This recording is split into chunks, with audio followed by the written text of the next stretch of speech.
Good evening, students, and welcome to the next video by Quant Masters on recent trends and the questions you can expect with recent trends in interviews such as TCS Digital Round 2 particularly. Now, before we begin, as usual, I am Shashank, your technical trainer for today. Let us go through the second video of recent trends. Now, I'm happy to announce that the first video has gotten really good response from you guys, and I hope you guys like this one similarly as well. So, let us begin without any delay.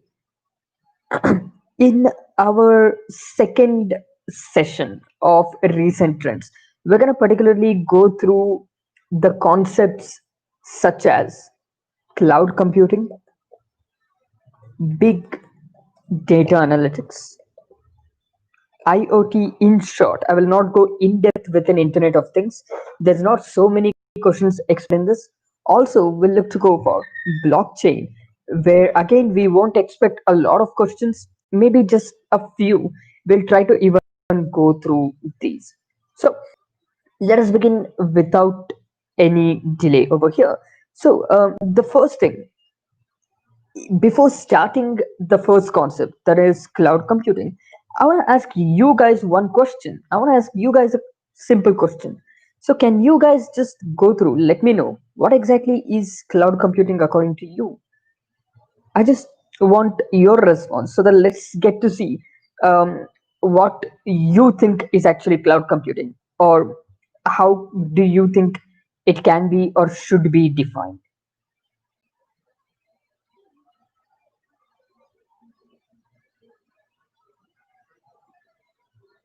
So cloud computing, it's a term. Okay, all right. So based on this, I'll just state this. So here's what basically cloud computing means. Cloud computing, to understand this, let's take a very small story. Here's the thing. Let's say you just created a company.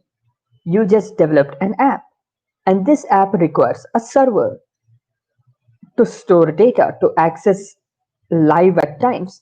Now, can you, with a small amount of budget, as you just started to create your company with your app, create or buy a server which costs a lot? A server costs a lot, and you need to maintain it, you need to upgrade it, you need to keep the backup of data, you need to keep it secure, you need to keep it cooled so that it doesn't overheat, you need an AC room for it, you need a certain set of hard drives to back up the data as well.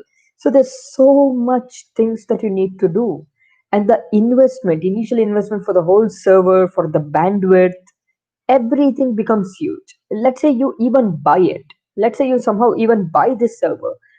Then if people start to use your app more and more, if your server is not enough, will you buy one more? Or when you buy one more server, let's call it a server 2, and people don't use your app enough, can you sell that server and go back to only one server? There are so many complications in this. So instead of buying a server, instead of maintaining the server, that is its temperature, the data duplication, to make sure the data is duplicated, to make sure the data is safe, to make sure the data is secure, to make sure that you are able to access it quickly, to make sure the bandwidth is good enough. Instead of all of these, what we rather do is we will find another person. This is you who have created the app. This is another person who already owns a server. Since he already owns a server, you're going to go over to that guy and ask him, hey, can I use a part of your server? I'm not asking for the full server. I don't need the entire server. I just need one small part of your server for me to host my app. I'm going to pay you monthly some amount. The more I use your server, out of that much percentage, I'll pay you more. In some cases, if people use my app more, please increase my please increase the capacity given in the server accordingly, and I will pay you even more. So the other guy only uses some part of the server even for his app. So what he would say is, hey, I've got a really powerful server. I'm not using the entire thing. Half of it is basically free. So what I'm going to do is, I'm going to virtualize my server. I'll explain the concept of virtualization in detail later on. But here's the basic idea. The guy says, I'm going to virtualize my server, virtually divide it into two servers. Physically, it's still one server. But virtually, he says I'm going to divide it into two servers. One of it I'll be using for myself. The other, I will rent it to you. You can upload all your app part in my server. So this guy uploads his app part in the server and it is stored over there. So he doesn't have to buy a server. He doesn't have to maintain a server. He doesn't have to duplicate the data. He doesn't have to do any of those complicated, time consuming and expensive works. He can concentrate on what he should concentrate on, that is developing the app. So this is why every major company right now is going for cloud computing, where they are accessing a server of someone else on rent basis instead of buying a server. This is the basic concept of cloud computing. So if this is what it is called, then why does the word cloud come up into picture? See, we need to understand this in short. Cloud computing basically means that clouds are everywhere. They're basically everywhere. Now, don't say today there were no clouds. Let us assume generally clouds are everywhere. Since clouds are generally everywhere, so is internet. Internet is also everywhere. So cloud is just a metaphor for the word internet. So cloud, which is everywhere, same as internet, which is everywhere, and you can compute. You can perform any computation, any action over a server, over cloud, over the internet instead of your own device. That is basically called cloud computing. That is where the definition came into existence. Now, we've got a few answers from you guys that what exactly is cloud computing. I hope this explains it a little better as well. So, here, now that we know basically what cloud computing is, that instead of us taking a server, we can just rent a server. So, is this all there is cloud computing? Then what's the big hype, the big buzz about it? So, every company uses it nowadays. You guys may know Amazon has its own cloud services, AWS. Microsoft has its own cloud services under the name Azure. IBM has its own cloud services under its IBM Watson as well, which is a part of its cloud services. There are so many other companies which offer many cloud services. Now let us look at what exactly it is, why exactly is it needed. So I'll just point out. First thing, you're gonna need to know the very definition. If in interview they're gonna ask you like, what do you know about computing? What cloud computing? What exactly it is? Can you explain it? You can take such an example and easily explain what cloud computing is. That is the basic idea of it. That is, instead of you buying any computation material by yourself, you're renting it to reduce, I'll repeat, to reduce IT infrastructure costs. You rent service such as server by another person over internet. This is the basic idea. Now, what are the advantages of it and what are the disadvantages of it? So, this could be a common question. Why should I, why should I opt for cloud computing? And on the other hand, why shouldn't I opt for cloud computing? These are two very important questions that are often asked. So let us look at why exactly we need to, or where are the advantages in it and where are the disadvantages in it. They will never ask a question like, what are the advantages of cloud computing? It's why I should opt for it. Think of this. You don't have to back up and restore data. You don't have to pay maintenance costs. or you don't have to perform. You have to pay maintenance costs out of your rent, of course. You don't have to perform maintenance by yourself. You don't have to buy, no need of buying resources. It can be scaled however you want. So what I mean by scaling, remember, you are the person who has the app, and there's another person over here who's got the server. And if you want to take extra space in the server, you can ask him, hey, can you scale up my capacity for the server, the amount of, whether it is memory or whatever it is that you're accessing, can you increase it or can you decrease it? Like, think of this.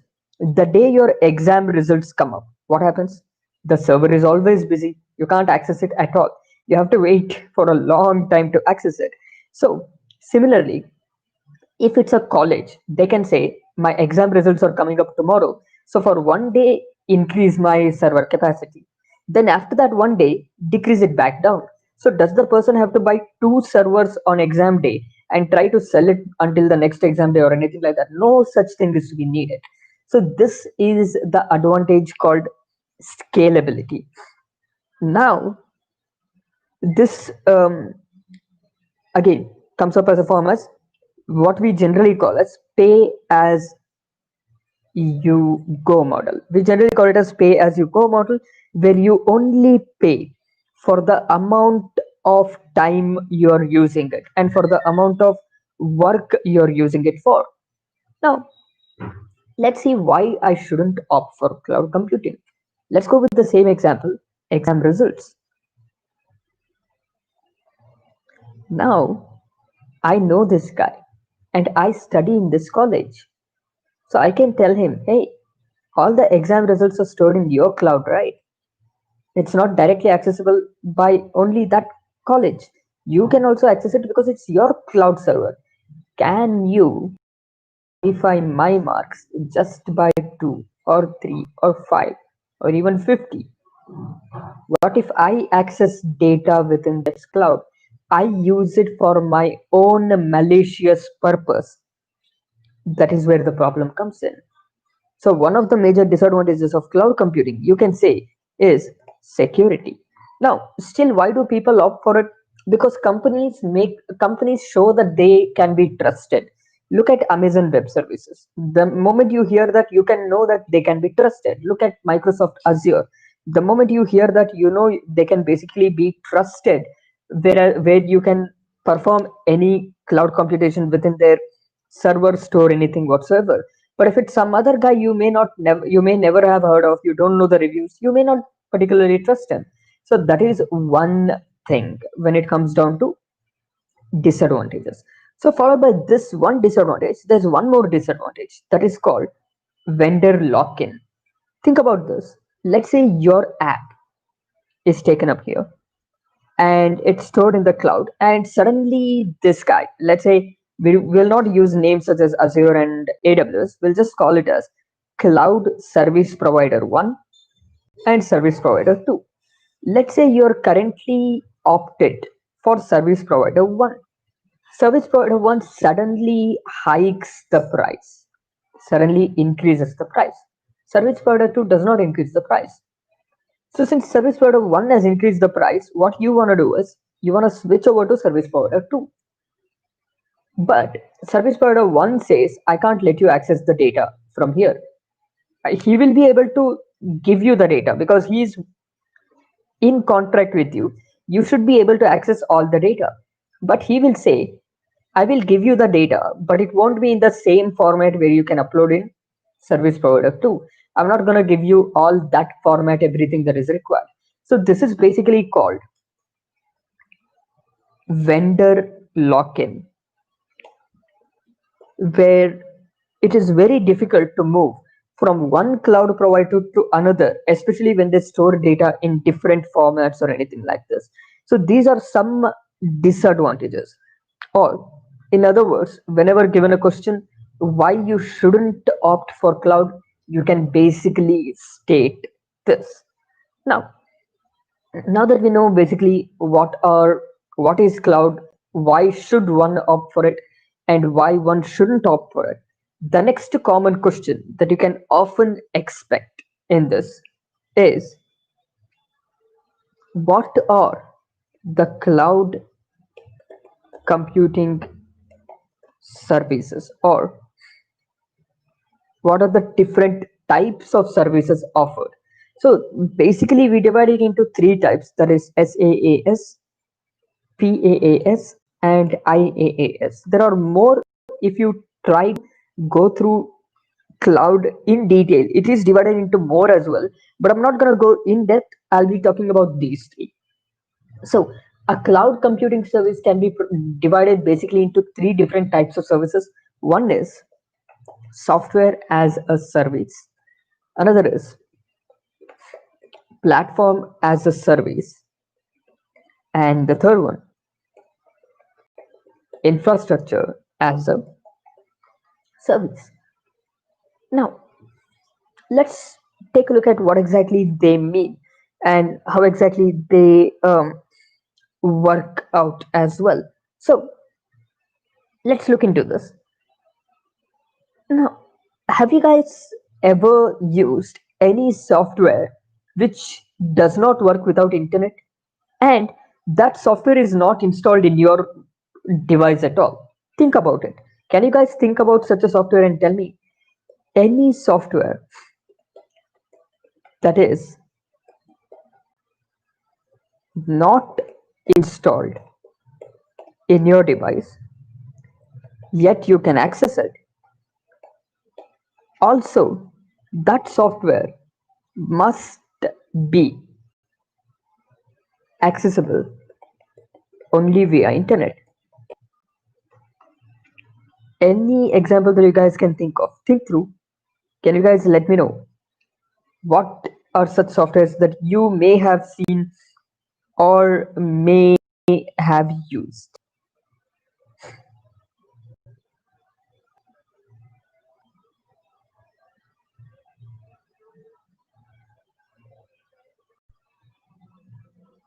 All right. So I would, you guys may have heard of something called Google Drive. It's a software to store files. Now, can I access it without internet? No. Can I access it as a software without getting all the data from server? Again, no. Think about one more software, your mail. Your mail is also a software as a service. In short, basically, yes. Now more is Adobe Creative Cloud. One of you are good with image editing as well. So Adobe Creative Cloud is a cloud-based software which you can basically run on a browser without installing the software. Every calculation is done in a server. You're just running that software here. Another one, as one of you also stated, YouTube. Yes, you can also state this. YouTube and any other platform where you can just access some software. YouTube is basically a video library where you can search and play videos. So that is again based on cloud again. So I'm not stating that all of them are software as a service. I'm just giving you an idea of what software as a service looks like.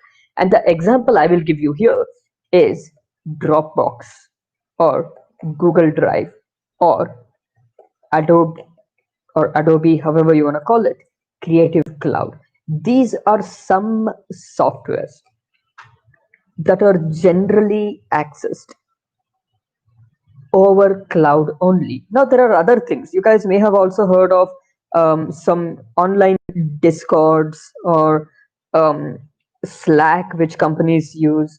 Also things like um, for many sales management, which can also be used as well. A lot of sales management softwares are also there, which are purely based on cloud with a centralized cloud software. So there's so many of them. That is software as a service. Then comes the next thing that is called platform as a service. Now, what is platform as a service and how is it different to software as a service? They may ask a lot of questions, including these as well. What is PaaS and how is it different from SaaS? So here's the difference. Platform as a service is different than software as a service, because not just software, you are accessing a platform. A platform is provided where you can use it for software creation. So you can create softwares using this platform. So think about this. There are a lot of online. I have one question. What is Discord? Discord is just some chat application that you guys have. Most of you probably know this because you guys are gamers and you guys use it while gaming to text each other over Discord. That's the reason many of us know it. But I thought it would be relevant to you guys as an example, so I just shared that. So anyway, going ahead here, infrastructure as a service, back to this, platform as a service, please note, is where you're provided a platform where you can create something else. It's not just a software that you're using, it's a platform where you can create something else. And one of the common example I will take for platform as a service is something called Magento Cloud. Now, for those who don't know what Magento is and why we basically use it, see, it's used to create your own web apps and so on. You can create many such things, and it has all the features, particularly that you can use as they particularly. It's a platform as a service, and you can basically use this to create your own, in short I will say, not in detail, just your web apps and deploy them. So there are a lot of things that you can use within this. There is php, json, and many other things, as it states somewhere here. Php, mysql, all these things you guys can basically use. So platform as a service is where you are provided a platform where you can create your own web apps, software, so whatever it could be. So example for this is another, a very common example is you have G apps, not G apps that you have in the phone, but Google apps that you can create apps online. Google App Engine, not Google Apps. You can specifically call it as Google App Engine that you have. And similarly, you guys have any many cloud-based compilers where you create run programs and you can store them. Like you have Google Colab, where you can run all learning models and everything, and you can create your own programs out of them. Similarly, you also have this Magento Commerce Cloud, as it is basically called. So all of these are some examples of platform as a service. And followed by this, then comes the third kind of model, that is, or third kind of service, that is infrastructure as a service, where you are provided physical infrastructure to work with. You are directly provided infrastructure. Infrastructure could include storage, memory, computation, that is CPU access. All these infrastructures will be provided directly. These are done for you to perform some actions using the processing power of other devices. Some things like Amazon Web Services, Google Compute Engine. Google Compute Engine is the most famous for this, I would assume. So that is one thing you can take up as an example for this as well. So these are the services when it comes down to cloud. So going ahead from this, one of the common question you will ask is, how can you use cloud computing for any field? They may ask you a particular question like this: how can you use cloud computing for education particularly, or how can you use cloud computing for let's say organization management particularly, or sales management particularly? This is not a very common question, but this is a question that has been asked multiple times, so it's something we should basically know how to answer. So one common way to state this is, just think about it in short. Think about education. How can you use cloud? Basically, think about online classes for now. You can state that online note sharing and everything can be done over a cloud server, or video lectures can be stored for anytime access, whatever you guys may feel. Whatever it is, it should not involve a person using everything offline and sharing it over. It should have something in such a way that you're using someone else's server. So for sales management, you have, let's say, sales warehouses, or multiple warehouses, or multiple shop units in different places. All of them can connect together over one platform, over cloud platform, to share how are their sales, and you can manage it from a single app. So you can be asked such a question in any way. So any app you basically use are such things. So whether it is Twitter, Facebook, LinkedIn, whatever it is, all of them basically work on the cloud models itself. So let's go ahead from here. Now, from this, the next kind of question that you can often expect is, what are the cloud deployment models? What are the different deployment models you have when it comes down to cloud? So there are basically four deployment models, that is called public cloud, and private cloud, and community cloud, and finally hybrid cloud. Now, what exactly are these, and what's the difference between them? See guys, think about this. Let's say when it comes down to any software as a service, I'll take an example of software as a service.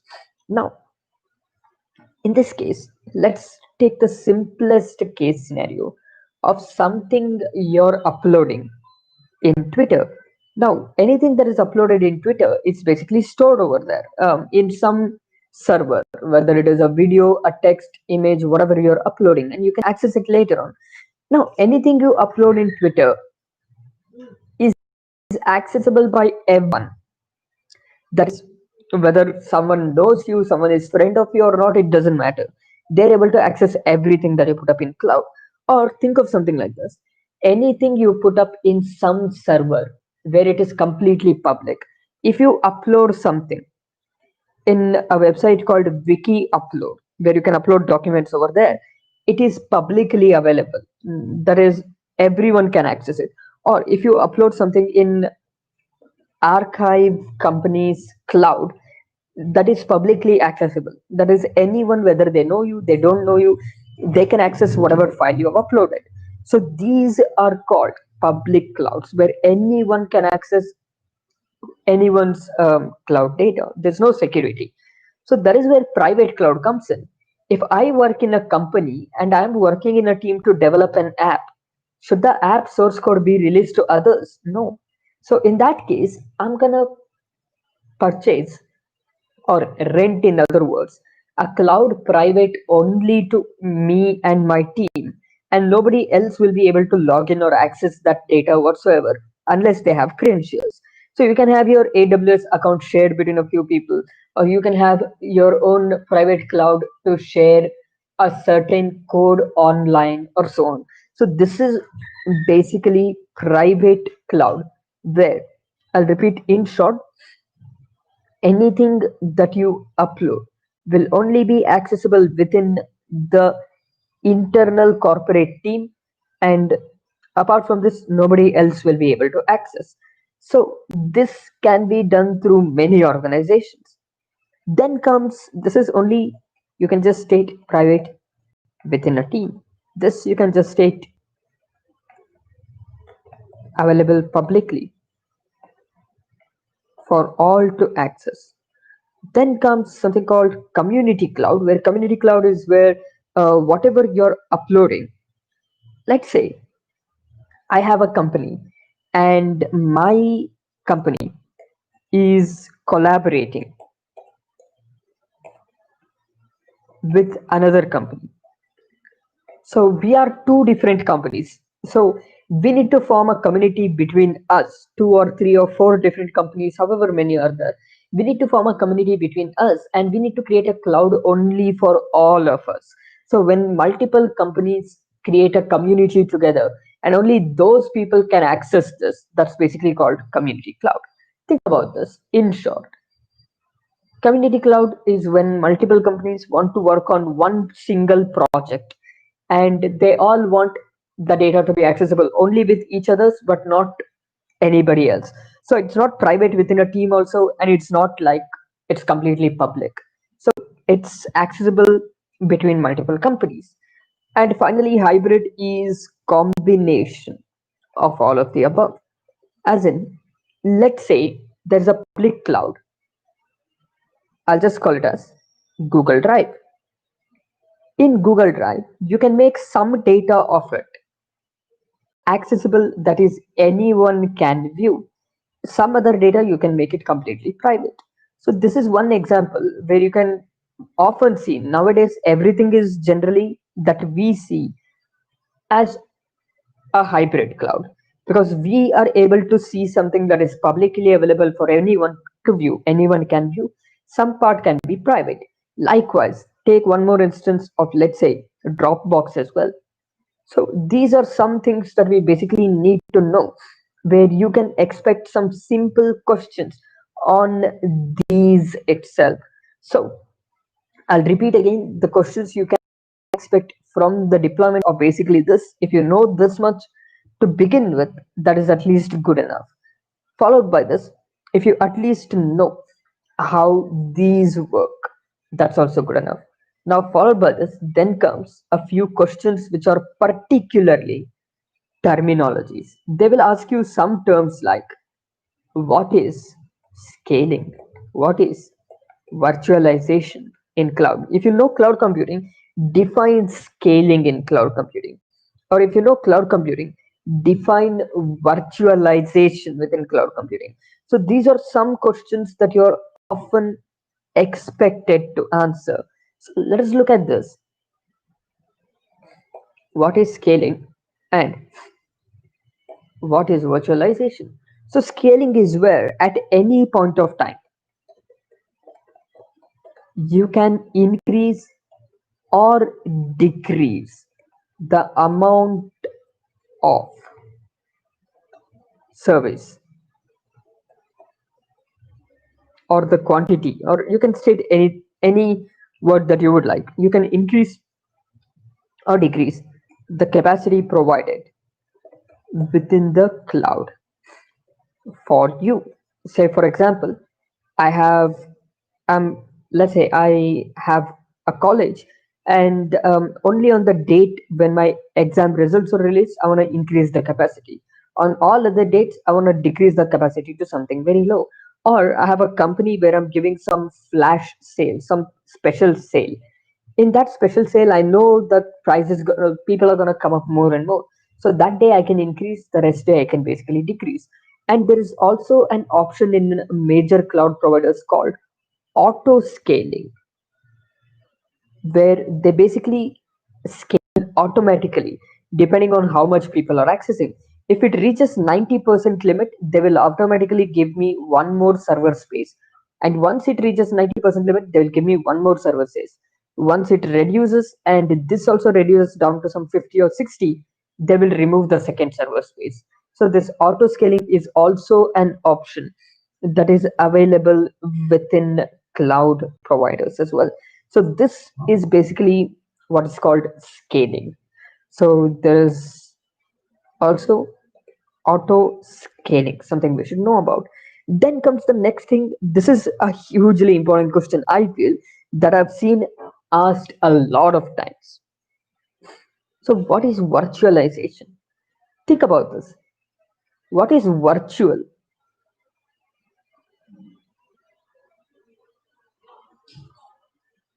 Let me know, guys.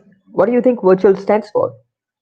It's something I pretty much know and assume you guys already know. That's something that is basically not real. Virtual, anything that is not real. So what happens here is, if I have a single CPU, can I divide this CPU to two different clients? One client requires a CPU, another client requires a CPU as well. I can't divide one CPU that I have. It can take up a lot of computations. The computing power is huge. And the first guy requires only 25% of that computing power. Second guy requires also only 25% of the computing power. But I can't divide a CPU physically to give them. So what I would rather do is I'll divide the CPU logically. Logically as in other words, virtually. I'm not really dividing it. I'm only virtually dividing it so that it's accessible for both the clients. So this basically is called virtualization, where you divide some aspect into multiple entities so that you can provide it to different clients. So let's look at this in short. There are different types of virtualization. There is hardware virtualization, or storage virtualization, or server virtualization. There are so many virtualizations. And there's also operating system virtualization as well. Let's take a look at these. When you talk about hardware virtualization, that basically means your hardware is divided into different parts virtually, logically, so that different clients can access it. So hardware could be something like RAM, it could be something like CPU, whatever it could be, that's supposed to be divided. Similarly, when you talk about operating system virtualization, you guys pretty much know this operating system virtualization. You guys have used something called virtual machines, like the one that you're seeing here, which where it states Oracle VM box, virtual box. So using such virtual machines, you can run, or you can create virtual operating systems, or in other words, you can make operating systems run thinking that they are running directly on machine, but they're not directly on machine. Instead, they're running on another operating system, which is then running on a machine. So such things are also something we should pretty much know. So you have operating system virtualization as well, and followed by this you have storage virtualization. As storage virtualization, it's pretty clear. A single hard drive can be divided into two parts for two different clients or anything like that. And finally, you have server virtualization. When you talk about server virtualization, an important term comes here. And this term is also hugely important, which I did not state earlier. And it's something we should know very well. This term is called load balancing. So what exactly is load balancing? Think about this, guys. I have two servers. Now, can I let one server be at 100% and another server be at 0%? That's gonna create problems. So instead, whenever my first server reaches above, let's say, 70% limit, I'm directly gonna switch over to my second server. I'm not gonna use the rest 30% here at all. This is basically something called load balancing. You're making sure that no server of mine, or no computation device of mine, gets overloaded. So the entire responsibility of each server is divided as much as possible so that no server gets overloaded from a cloud computing provider's perspective. So that is one thing that we should know when it comes down to the keyword, that is load balancing as well. So virtualization is a hugely important part you should know about when it comes down to this. So these are the common questions you can expect when it comes down to the concept of cloud computing. And within this, we should also know one more thing, that virtualization helps overcome the factors. That is, you don't have to buy two or a cloud service provider. A cloud service provider does not have to buy two servers to communicate with, to have two clients. You can buy one server, divide it logically into four parts, as long as each server or each client does not require more than that space. So virtualization helps even do this. So there's a lot of advantages for this. So these are the basic questions that you can expect when it comes to cloud computing. Thanks for the nice comment by Sushant as well. So I hope you guys are able to learn and understand this very clearly, where cloud computing is explained from scratch, what questions could be asked from them, mainly from an application perspective, from a story perspective, instead of just the definitions or so on as it is. So let us move ahead from this and go on to the next thing, that is called big data. Now, here's the thing. When you talk about big data, what is big data? What is this thing called big data analytics? What exactly do they mean? Now that we talked about cloud computing, now I feel it is the right time to go to big data or big data analytics. So let us look at the basic definition of what big data is. Think about this, guys. Big data. The name pretty much suggests it. The data is too big. The data is too huge. It is too big to calculate, too big to perform computations. The data is too large for you to perform anything with it. That is the basic meaning of it. So think about this. I have a mobile device. In my mobile device, I have limited capacity and I want to analyze some 200 MB of data. I can do that. I want to analyze 200 GB of data. I can't do that in my mobile device. So that becomes big data for me to analyze. In short, this is in simple short words. Similarly, take that instead of mobile device, I have a server. Now that I have a server, here I can, let's say, analyze 200 GB easily, but I can't analyze 2000 GB easily within one server. Now this is too big of a data for me to calculate, or for me to compute, or for me to perform anything with in a server. So when I have such big data, what do I do? What should I do? I need to somehow analyze such huge data. Now, why exactly is this a big thing? Why exactly is this an important thing? Remember this, guys. Every day, more data is generated than some of the past years combined.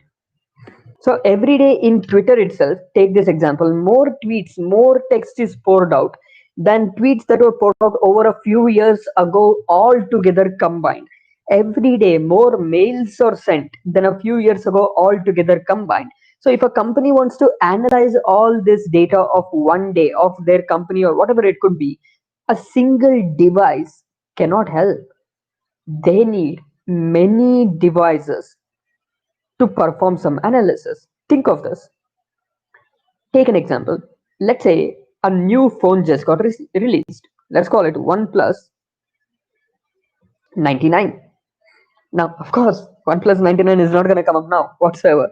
Don't start Googling it. So let's say we have OnePlus 99 as a phone that's to be released today. And immediately what happens with the hype? A lot of people are going to tweet about it. So what the company wants to do is, once the phone is released, they're going to wait for 1 week. After waiting for 1 week, the company wants to take all the tweets that are posted about this phone, and they want to analyze whether these tweets are good or bad. Now, in 1 week, there will be at least trillions of tweets. Trillions of tweets at that point of time. So there are trillions of tweets. The company can't use a single computer to analyze each tweet. If the company uses a single computer to analyze each tweet, by the time the analysis results come up, the next phone would have already been released. But they want to analyze to get to know what people like, what people don't like. Think about this. For this reason, what the company requires are multiple devices which can communicate with each other and find out whether the tweets are good or bad according to them. So out of that 1 trillion tweets, some of them will be sent to first system, some will to the second, some to the third, some to fourth, and some to fifth, and so on. And they will analyze it. They will combine the result basically back together and give the result back. So this is basically called big data analytics. In short, I'll repeat. In short, data which is too huge to work on a single device, we connect devices together and try to analyze them.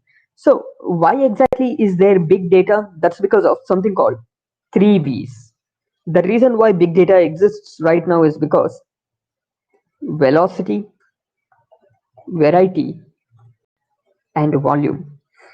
So velocity, like I'm not going to go in depth in this keywords. It's not something we need to know majorly, but it's something we should know. It's something we should always know. That's why I'm pointing out to this particular point. Velocity is where you get to see that at the you find out the rate at which data is generated is huge. The rate at which data is generated is in earlier, whatever, in some past years combined, today in 1 day, same amount of data is generated. So rate at which data generated is huge. And variety, the different formats, the different kinds of data are generated. It's not the same kind of data. And volume, of course, as velocity increases and keeps constant, the volume of the data also increases. So these are the basic 3 V's of data that we state, which basically say how much data is generated on a constant day-to-day basis. Now, with this known and understood, let's look at how we are solving it. To solve this, to analyze big data, we use a framework called Hadoop. Now, Hadoop is an open source framework. First thing we need to do. That means it is free, it is accessible for all. Anybody can take up the code, edit, modify it according to themselves. Now, in this, when it comes down to the basic of Hadoop, you can use it with Java or even Python right now. So the basic idea is, I'll repeat this, and yes, I have one more of you stating there are 2 more V's. Yes, there are 2 more V's that has recently come up. Those are called value and veracity as well. So if you're interested, you can go through, learn those as well. And the reason why I'm not focusing on these V's is because when it comes to interviews, you're not often asked what are the 3 V's or what are the new 2 V's, what are the 5 V's of big data. You will generally be asked, how does big data work? What is MapReduce? What happens in big data analytics? So these are the kind of questions we often expect. So we will try to solve these questions right now as much as possible. So the basic idea when it comes down to Hadoop is it's a framework which introduces a concept called MapReduce. We're going to see what exactly it is and how it works. But before doing that, we need to look at what does Hadoop consists of. See guys, you know that you can store something in your hard drive, but in Hadoop, there are many systems which are connected together. Since there are many systems connected together, Hadoop requires its own format in which data should be stored. So that is, sorry guys, that is basically called HDFS. HDFS in short is abbreviation for Hadoop Distributed File System, where I'll repeat, since there are trillions of tweets of data, it can't be stored in one computer as well, and one computer cannot compute all of them. It's gonna divide or distribute the data into different computer file systems. That is basically called Hadoop Distributed File System. Nothing special about it. It's just data distributed in blocks within different devices. And Hadoop requires some manager, some software, some just like you have task manager, it requires some manager to manage resources of each device, whether it's working correctly, is it running correctly, is the job scheduled correctly, and so on. So to manage resources, it has one of, again, I'll just call this as let's say components of Hadoop. So you have Hadoop distributed file system, and to manage resources, you have something called Yarn, which stands for yet another resource manager. So this manages all the resource, that is schedules jobs, and manages the devices which are the hard or the individual devices which are connected, and so on. So all of these are basically done with them. So followed by this, you have a lot more components. There are things like um, Hbase, Hive, and everything. I will not call them as components. Instead, I will explain what they are, how they work basically. So here's how it basically works. Think about this, guys. There is one computer which is called name node here, which is the major computer which whose work is only to schedule. There's one computer whose only work is to schedule, and there are other computers where all the data is stored in blocks. Each will consist of blocks in repetition. That is, if first block is here, second is here, third is here, fourth is here, fifth is here. If you lose one of the computer, you're losing one part of the data. So there will be duplication of data as well, just in case. So it will be storing data like this in reality, but I'm not going to do that. I'm just going to write it as it is.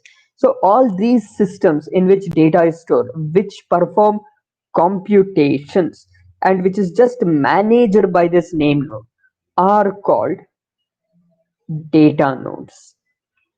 So one name node will manage many data nodes. So it's basically a master slave connection kind of thing. So all these data nodes are slaves that the master node says, and they work based on the instruction provided. So this is basically how it works. For us to understand in short, I'll repeat this. You have two computers or two set of systems basically. So one is name node, which performs coordination. I'll just say it is coordinator. So not name mode, it is name node. And then you have data nodes, which consist of blocks of data in duplication and perform the computation. Now, having just the computer does not help, because we need a software here. We need a particular code here which helps manage everything. And that code in the master node or in the name node is called job tracker. And you need some softwares even in the client side which will manage all the data nodes. Those are called task trackers. So these are some basic things we need to know, because when we talk about big data, if they ask, what do you know about name node and data node? What do you know about how big data analytics work? You can explain particularly that there are systems called name node, which are coordinators, and they use a software, or they use basically something called a job tracker, which is, you can say, as a code which manages the process. And they also use something called task tracker, which basically manages all the data node work which is done. So these are the basic things that we need to know. So once we know this, the next question that comes up, which is, I'll repeat, the most important when it comes down to this, that is map reduce. What is map reduce? Now, before that, I'll repeat, I will not go in detail with the rest, like what is yarn and everything. It's not required in much detail. Just know they manage resources, and in that you got all of these. So let's go with the most important question that comes out to this. So I have a question, that is this only for TCS Digital round? I'm new here. So, all right, see, it's not only for TCS Digital. The main reason why we are teaching all of these interview questions are for TCS Digital, of course. But most companies, when they ask about recent trends in interviews, they will ask these sort of things. So that's the basic idea you should just have. So with that, let's get back here and let's go on to one of the most common and important questions, probably the most common and important question that is asked, that is called, what is MapReduce? To understand this, I'm going to give you guys the best example to work through. Think about this. Say you have a novel, and each device that you have is does not have much computation power at all, very less computation power. The novel has, let's say, 1000 pages. Remember this, the novel has 1000 pages, and you have computers which have less computation capacity. They can't analyze all 1000 pages. What you want to find out is how many times are words repeated. You want to just find out word count. You want to create a word count of every word in the novel. How many times is each word repeated in the novel? And you can't do that in one computer because it takes too much time. There's too much data as well. So instead, what you're going to do is you're going to take 5 computers and you're going to divide this novel into 2000 pages each and give 2000 pages to each of these 5 computers. Think about this. In another way, you have an assignment to submit by tomorrow. You don't have enough time. It should be submitted as early as possible. There are 5 pages to write. You can't write it 5 pages in a short amount of time.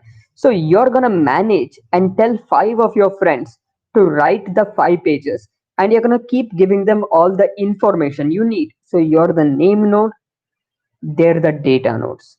And once they are done, they will give you back the results, which you will combine back. Once you combine it back, that is where you get the final result. So the same thing happens even in the concept of map reduce. There's a function that is called a map, there's a function that is called a reduce, and there's a function in between called sort and shuffle. I'll try to explain this with one example in short so that you guys can understand this very easily. Okay, thanks for the nice feedback and comments as always. Very happy to hear that, guys. So let me try explaining this with a very simple example. Think about this. You have 1000 pages of that novel. So you have divided into 2000, 200 pages. Since it's 1000, not 10,000, it is 1000 pages. So you have divided into 200 pages each. 200 pages here, 200 here, and similarly over the rest places as well. So here, when it comes down to this, what you're going to basically do is you're going to figure out what is the count. First step to do, once you have the input novel, you're going to divide it into 5 different pieces for those 5 different softwares. That's the first thing you need to do. So we have first piece of data, second piece of data, third piece of data, fourth piece of data, and fifth piece of data. So with these 5 pieces of data that we have, our next work is to put them in 5 different computers, and in those 5 different computers we're going to calculate count of words, like the is present 5 times here, something like the is present 4 times here, something like book is present 3 times. It's not just one word, I'm just writing one word here. The result from all these 5 systems will be how many times those words, or whatever words are available in those 200 pages, and their count, all of them are stored there. So they are stored in key value pairs. They're always stored in key value pairs when it comes down to this. So key is the word, and that word is present how many times. Then another key, a word like book, how this word present. So this key value pairs, a list of key value pairs for each key, that is for each word, how many times it is repeated. So this key value pairs is provided by each of these 5 individual systems. I hope that is clear to understand for everyone. So once that is done, the next job is something called sort and shuffle. I'll just point it out. Sort and shuffle. Now I'll explain why it is required. Think about this. How will I get to know how many times the is present totally? Because I need to find out how many times the is present in first 200 images, 200 pages, second 200 pages, third 200 pages, fourth 200 pages, fifth 200 pages. I need to find how many times the is present in all of these. So what I will do here is, for each word, there's a word called book. I will take book here. It is present 3 times according to third 200 pages. Book is present 2 times according to fifth 200 pages. So I will write book is 3 times, then book is 2 times, done. So book is only present in 2 of these, that is third 200 pages and fifth 200 pages. I will take that key and keep it in one box together. Then the is present here in 2 different blocks again. Let's say the is present in 3 blocks as well. So here let's say the is present 1 time.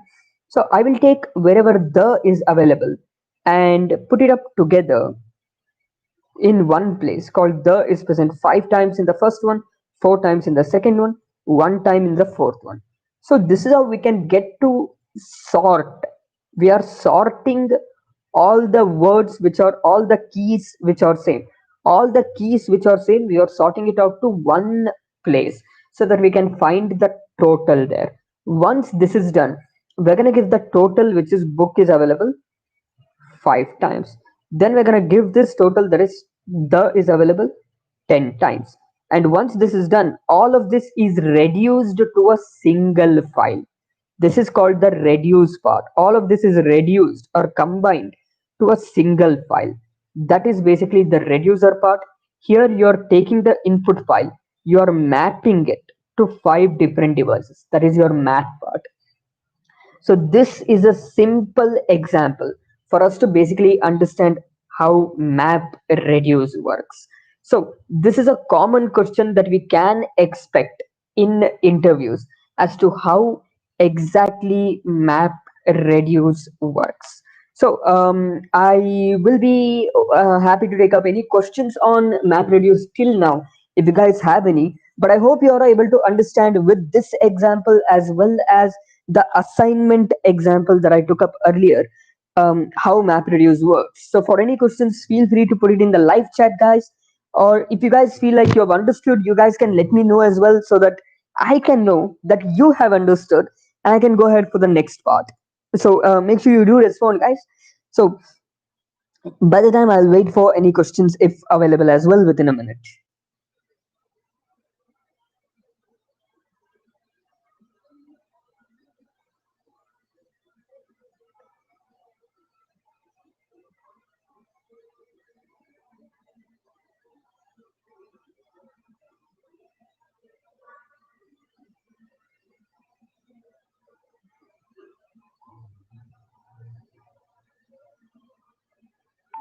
So I can see that there are no questions over here. So in that case, let us go ahead and look at the next part of this. What are the other kinds of questions you can expect as well?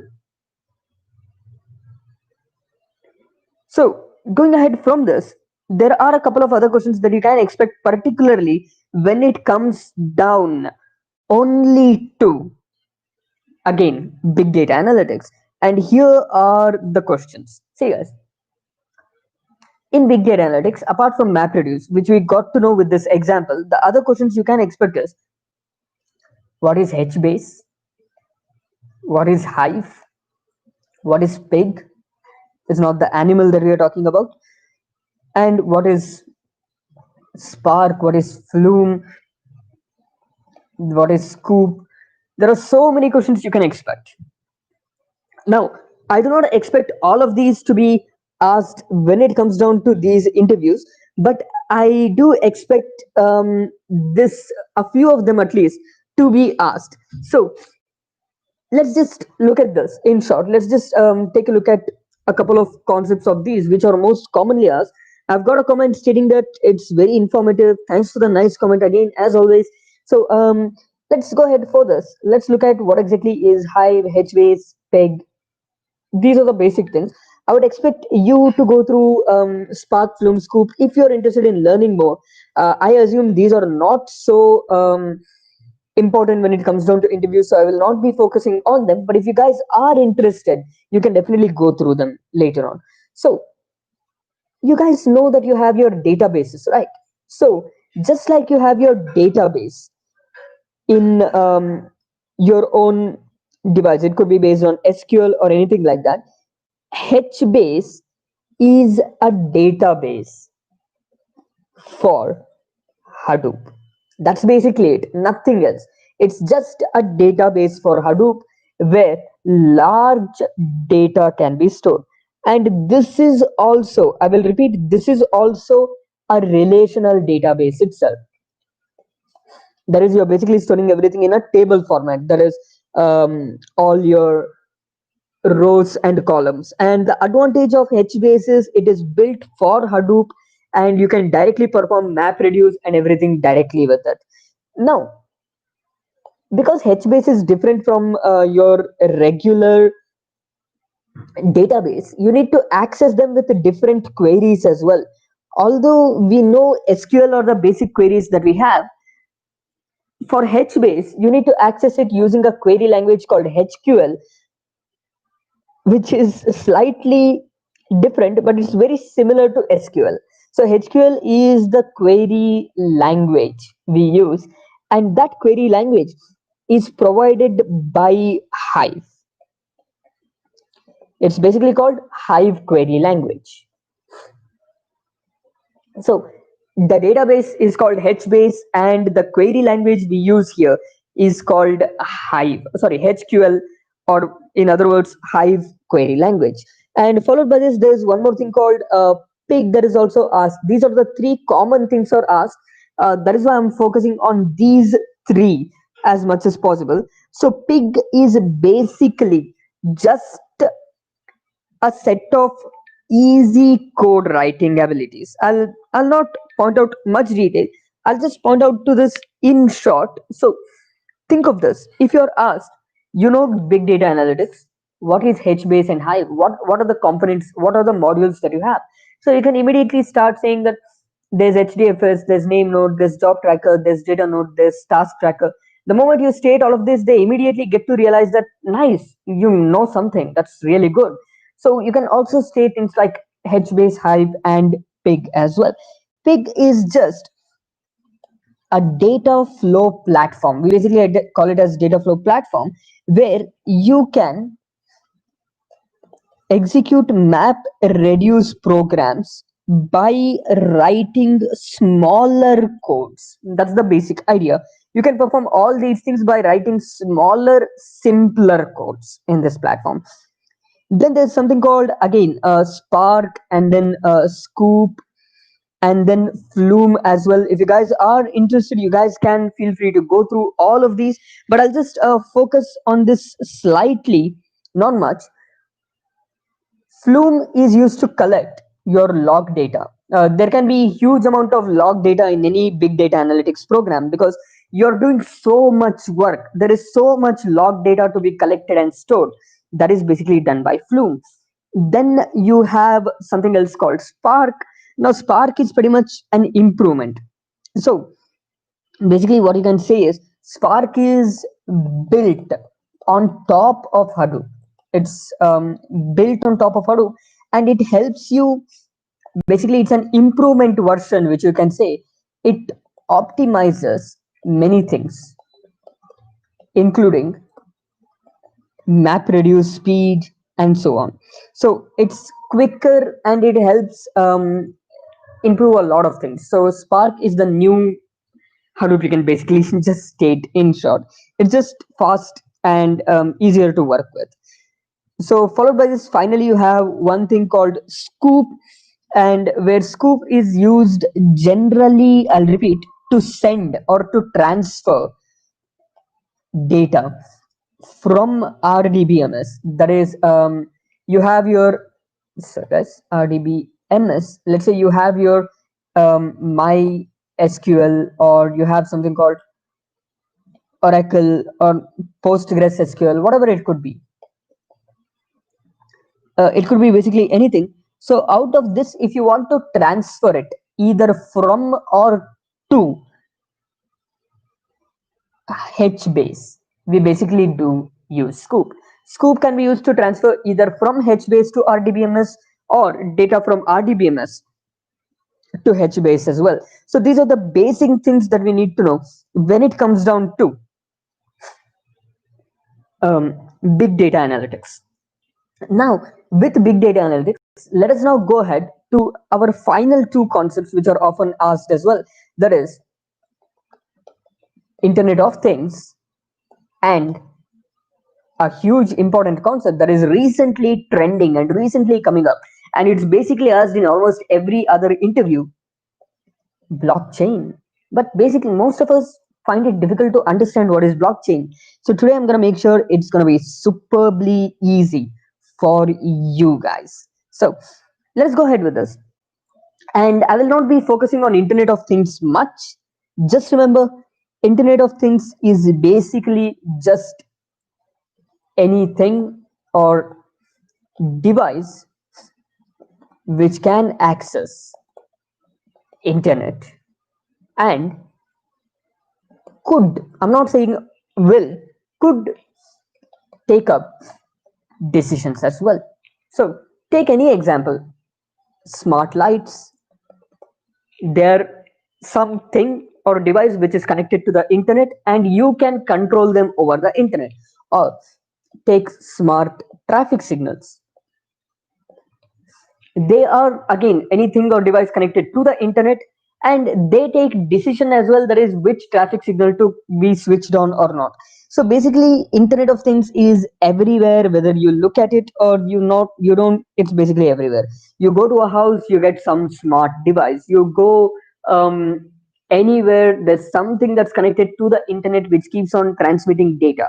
So that is basically Internet of Things. So what and how does it actually work? You have any device which just has internet access. It takes the data over to the cloud, where in a server, when I say cloud, just think it's a server. As we know, it's stored, and from there you use an app to access the data. That is, you're driving over to the home and to your home and you want your AC to be switched on before you reach home. What do? You connect to the device which is already connected to internet and it can take decisions from its cloud access. So as long as you're connected to the same cloud, you can go ahead and provide access to it. So there's not much that can be asked, that are generally asked in this. So you will be asked questions like, how does it work? Give me an example of Internet of Things, and so on. So I'm not going to go in detail about this. So just basically remember this little thing. But what I would rather want to focus on today, what I would rather want to put major focus on is blockchain. Now, to understand blockchain, which I'll repeat is the trendiest thing that's happening when it comes down to most interviews, here's the basic idea. Think about a bank. I or you have an account in a bank. Now, if you're able to hack the software of the bank and add one more zero next to your balance, you're basically hacking the only single point of failure, the single point that is there in the bank, and updating your data, and you're basically able to do anything with it. So what happened was, to avoid single point of failure, to avoid single point of hacking by anyone, especially in cases like such transactions, blockchain was invented. So what exactly is blockchain and how does it work? So think about this. Let's say there are four of us, you, me, and a couple of other people. Now, if all of us have bank accounts and we are all connected to it, we are all basically connected to one server. Now, if one of us modify that server, it's modified for all of us. If I modify it to take all your balances to my account, then it's modified even in yours. There's no doubt about it. So instead, what blockchain does is it tells us, hey, here's what I'm going to do. You're going to maintain your own copy, you're going to maintain your own copy, you're going to maintain your own copy, and you're going to maintain your own copy. These are the four people in our bank network. And if I want to send, let's say all of us have $10, rupees, whatever you want to take it up, and if I want to transfer this 10 to someone else, what I will be doing here is I'm telling all the people saying that I'm transferring 10 to the second guy. So all of them will make a note of it. That is 10 is transferred to second guy. 10 is transferred to second guy. This guy will also make a note of it, and this guy will also make a note of it. Now, this is called a public ledger. Since in this public ledger, everybody knows it. Everybody knows that I've transferred 10 to the second guy. If I modify it, saying that I have not, I can't modify it in other people's devices. So since this data is with everyone, it should be modified everywhere for it to reflect. If I only modify it in one place, it doesn't work. It just says that your data does not match other people's data. So you try to hack it, is what it would say. So blockchain here basically uses something called a public ledger system where every one of us has this data. So think about this. Again, I'm going to take the same four people data. Let's say all of us have 10 rupees. And if I'm sending it to him, I have told this guy, I have told the second guy, I've told the third guy, you, whoever it could be. And all of you guys note it down. If I change it and I say I haven't transferred it, all three of you are going to come over to me and show your books and say, like, hey, you have transferred it. All three of us cannot be wrong. You're the one who's wrong. So this is how blockchain works by creating this network. Now comes a problem. Now comes a question. If all of us know it, isn't it public data? Isn't it going to be public to all of us? Won't this guy get to know what transactions I'm making? Won't this guy get to know what transactions I'm making? I don't want anyone to know what transactions I am making at all. So to make sure that it is safe and secure, when I'm transferring $10 or 10 rupees, whatever it is, over to the second guy, that data is encrypted and it is stored in this guy's ledger and this guy's ledger and the third guy's ledger and my ledger. So even though I know I have transferred $10 to the second guy, according to the ledger, I can't even understand what it is written. But whatever is written in the ledger, the software can understand it and it should be the same everywhere. If it's not same in my case, the software understands that I have tried to tamper with the data. This is the basic idea.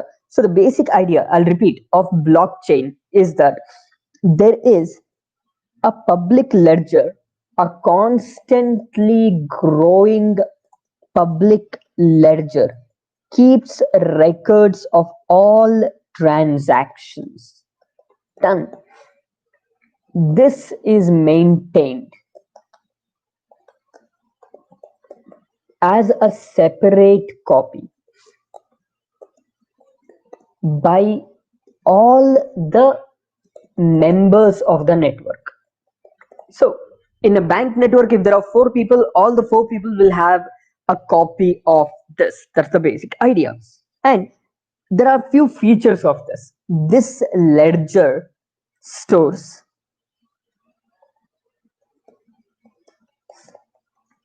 encrypted data, and this ledger stores unchangeable data. That is, it is immutable. Once a transaction is stored, it is stored forever. Since it is stored forever, it is permanent storage as well, as you can basically state. And it is stored in an order, that is first transaction, then second, then third, then fourth, then fifth. It is stored in the same chronological order. So you can also say that it is chronological. So these are the things that you basically need to know. And since it is only accessible by our group of network, by the 4 people who are in our bank network, so you can say it is also secure. So these are the features of this ledger. Now, why is it called blockchain then? What's the point in calling it blockchain?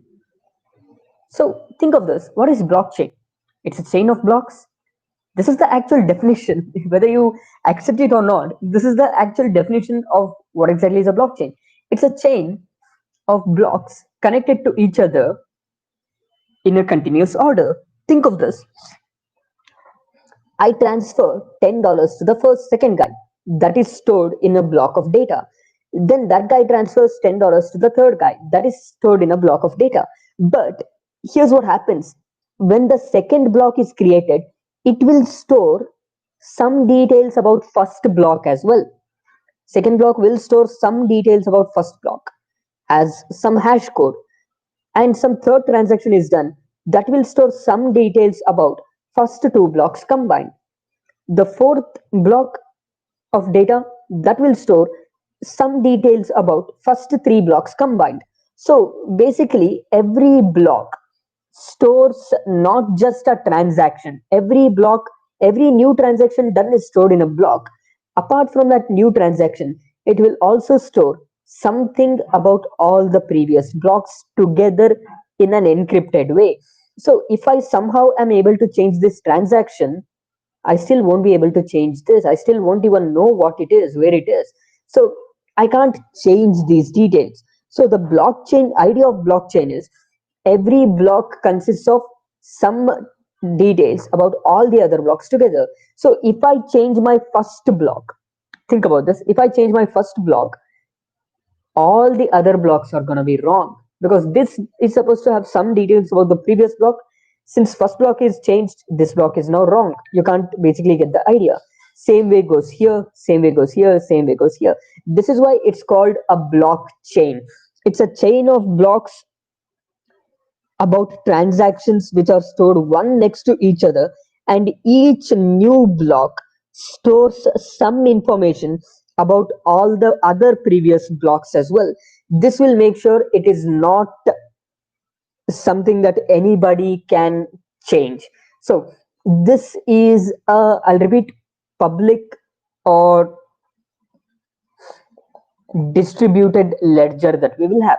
Now, how exactly does it work? What is stored in a block in blockchain? You're going to get a question like, what is stored in all of these? So, to understand this better, I'm going to give you guys the best example possible, that is Bitcoin.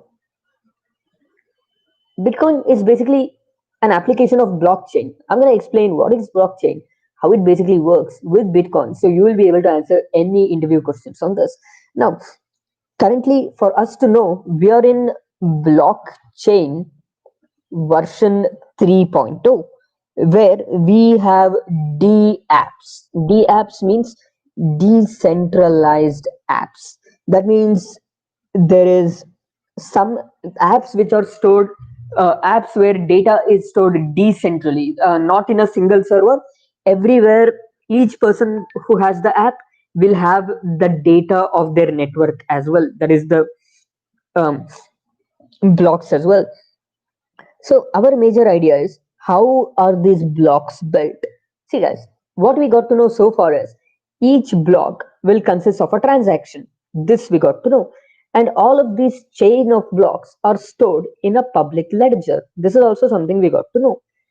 Now comes up a question. How is blockchain secure? One of the common questions in interviews. Okay, you have told me about blockchain. Each block is going to store transaction data, and they're stored in a chain, and all the members of the network will have the copy. So if I tamper it, no one else can work with it. But how is it secure? How will other people not get to know the transaction details? That is because in this public um, block of data, whatever is stored, all the transaction is stored with the following details. There is something called a header initially. I'll just point this out so that you guys can know what is stored in a blockchain. There's something called a header which stores metadata. That is, it stores what exactly is stored in the block. What is the rest of the content of the block is stored there, and it'll have a block number. So each block will have a unique number to identify. So followed by header, like metadata of what exactly is stored in that block.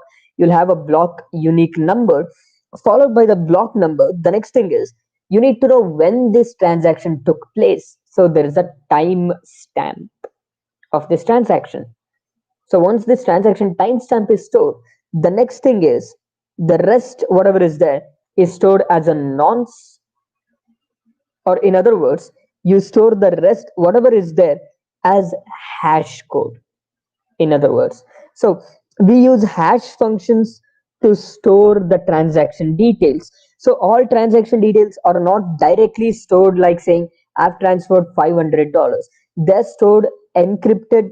In other words, using hash encryption, where each transaction goes through a hash algorithm, and hash algorithm will create a fixed size of output. Any variable input, any variable size of input, when it goes through a hash algorithm creates a fixed size of output. That fixed size of output is used to verify that yes, this is the transaction that has taken place. So using hash encryption, we are making sure that whatever data is stored is secure as well. And the other important thing is these are the major parts when it comes down to blockchain. You have public ledger, and we use hash in order to keep the transaction details secure. And I'll repeat this, each block, whatever is the content of the block, that content of the block is also taken, let's say in a hash or something like that, and it is stored in the next block. So next block will consist of previous block data entirely, not entirely. It will know enough that if previous block is modified, you can get to know here. So that is one of the reasons why we use hash algorithms as well. So these are the basic idea of how um, hashing works and how exactly um, the entire blockchain concept works. So I hope this helps you understand what exactly is blockchain and how it works in simple words. So with this, I'll be ending the session here on recent trends number 2 by Quantmasters. So again, as always, before ending the session, if you guys like this video, please do share, subscribe, and like, and make sure you go through more of our videos to get to know more content as well. So if there are any questions ahead, I would love to take them up and answer before I end the session. So if there are any questions, feel free to let me know.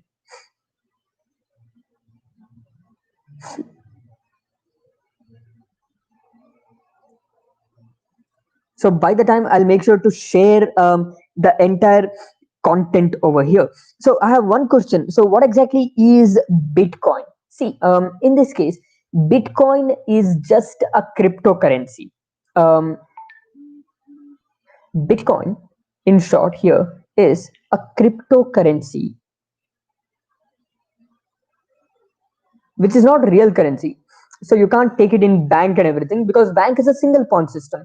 This is a cryptocurrency that is created, and let's say if we have our own cryptocurrency and we have a group of people, we're going to use this cryptocurrency in our group of people in such a way that if I've transferred, if I have, let's say, 100 of these cryptocurrencies, you have 20, and I'm transferring this 100 to you, that is stored as a block in the blockchain, and it keeps continuing. So this is how one can transfer it to another person, and they can transfer it to another person. It's basically another form of currency itself. So there are a lot of different versions of these bitcoins that are coming up. There is Ethereum. There are so many that are going on right now. So if you're interested in knowing more about it, you can definitely go through that. So I hope that answers the question by Surya Kumar. I hope that is simple and easy to answer. So with this, I'll share the entire content of today's session. I would request all of you who are in this session to please do share your feedback of how today's session was, and how it was to learn the basics of cloud computing and big data analytics, Internet of Things in short, and blockchain. How exactly do they work, and how interview questions are asked in them, how to respond to them. You guys can share your responses, how you felt about this 1.5 hour of session that we had, over your live chat as well. Feel free to do that. That is always um, helpful and useful for us. So I will share the same content by the time, and I will share this link over to you guys over the live chat by the same time as well.